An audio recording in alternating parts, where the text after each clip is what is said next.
안녕하세요, 라뮤나입니다. 오늘은 조금 자극적인 이야기일 수도 있는데 우리나라 한국이 지금 경제 상황이 점점 더 심각해지고 있어 이 상태로 계속 흘러가게 되어버린다면 일본의 잃어버린 30년처럼 경제가 악화되고 디플레이션의 늪에 빠질 수 있기 때문에 오늘은 이러한 이야기를 한번 해보고자 하니 영상 끝까지 시청해주시면 감사하겠으며 라뮤나 구독과 좋아요 꼭 부탁드리겠습니다.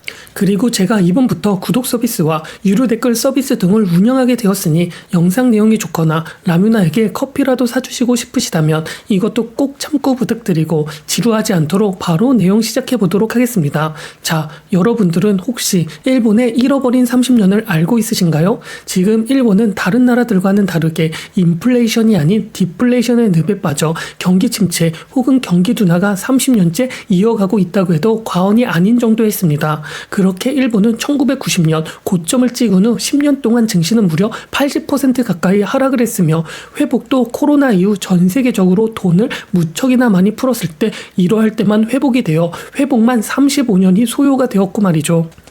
이렇게 바로 일본은 디플레이션의 늪에 빠진 것이고 최저 성장으로 일본은 늙어버렸다고 표현을 하고 있기도 합니다. 이게 바로 이제는 한국으로 전염이 되어 한국도 비슷한 상황이 올 수 있다고 사람들은 경고를 하고 있는 중에 있습니다. 한국 민간 부채의 경우 일본 버블 경제 최고 수준에 근접해 있으며 한은에 따르면 부동산발 가계부채가 우려할 수준까지 누적이 되어버렸고 국내 총산상 대비 민간 레버리지 비율은 200%가 넘어 버블 경제 당시 최고치인 215% 정도와 비슷하다고 했으며 여기에 더 위험한 것은 민간 부채 중에서도 가계부채 비중도 한국은 45%로 버블 경제 시기였던 일본의 32%보다 높은 수준이라고 말하기도 했습니다. 즉 우리나라의 경우에는 대부분 대출에 있어서 부동산에 몰려있기 때문에 부동산이 터지게 되어버린다면 일본과 비슷한 상황이 될 수준에 이르기까지 했으며 일본의 경우도 모든 자산들이 급등을 하고 특히 부동산의 가격이 급등을 하면서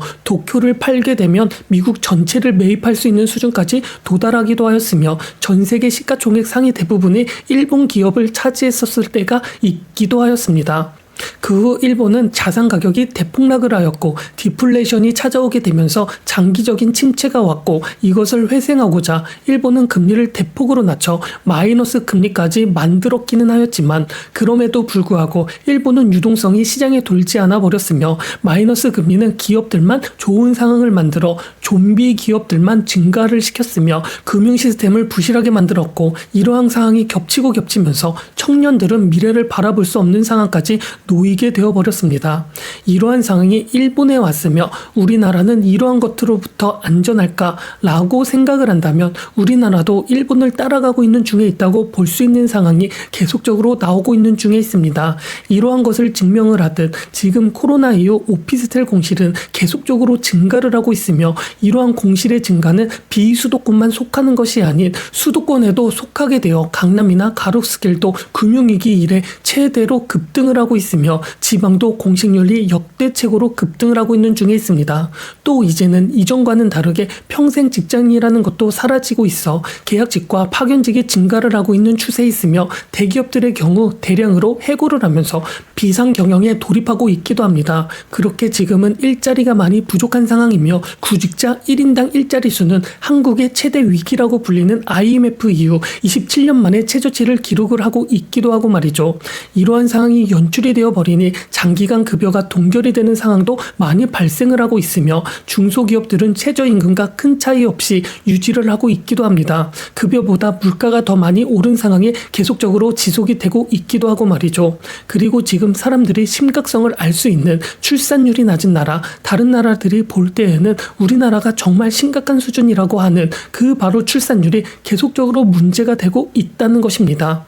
그렇게 독신 남녀들이 계속적으로 증가를 하고 있으며 그 원인으로 취업이 실패를 하거나 남녀 간의 갈등이 더 커지고 있거나 이러한 이유 등으로 결혼과 출산을 포기하고 있는 경우도 많으며 만성 무기력증을 가지고 젊은 세대들이 무척이나 많이 증가를 하고 있습니다.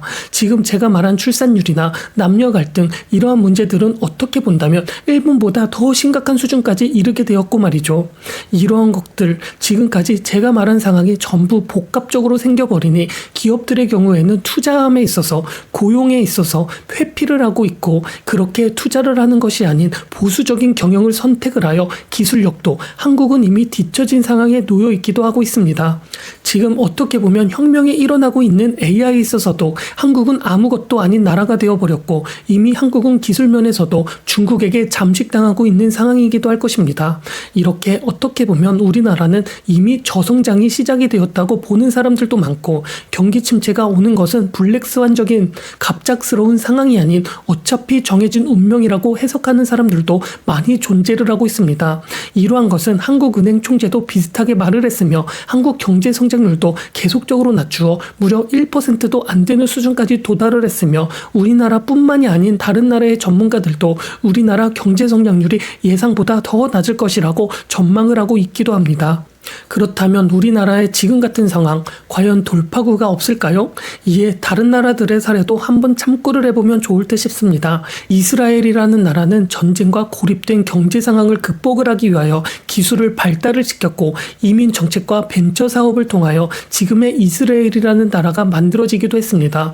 또 핀란드라는 나라는 수출 붕괴와 노키아 추락으로 경제가 심각한 수준까지 오기는 했었지만 교육 정책과 정보통신 기술 발달로 극복을 했으며 독일의 경우에는 통일 이후 정체 상황을 겪기는 했었지만 제조업을 고도로 올려놓았고 노동개혁을 통하여 유럽에서 가장 중심이 되는 나라로 우뚝 서기도 했고 말이죠. 스웨덴의 경우는 금융위기를 겪었고 부동산 붕괴가 찾아오기는 했지만 스웨덴 특성의 천연자원을 무기로 하여 복지를 유지하고 스타트업의 혁신을 만들기도 했습니다.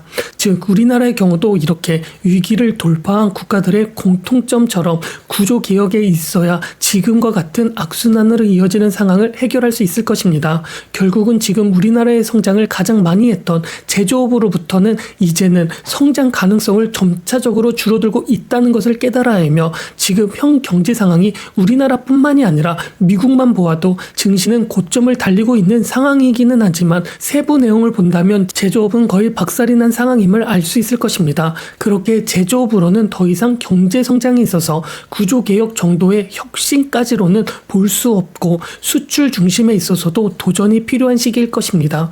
또 지금은 우리나라가 도태가 되고 낙오가 되고 있기 때문에 기술적인 상황이 기술적인 혁신이 많이 줄어들어 AI 관련 아이디어도 많이 없는 만큼 젊은 층의 취업도 잘 안 되고 있는 만큼 창업을 장려하면서 벤처기업이나 스타트업을 지원하거나 중소기업을 살리는 노력도 필요해 보입니다. 이렇게 우리는 지금 현 경제 상황만 봤을 때는 일본의 잃어버린 30년처럼 이러한 구도로 흘러가고 있기 때문에 현 경제 상황이 그렇게 좋지 않고 심각한 수준까지 오고 있다는 것을 알 필요가 있으며 단기적인 것이 아니라 장기적인 이슈만 보아도 출산율이라는 인구수라는 내수적인 문제가 무척이나 크기 때문에 이 문제도 무척이나 빠르게 해결을 해야 하지 해결하지 않으면 정말 큰일이 날 수 있다는 것을 꼭 명심했으면 좋겠습니다.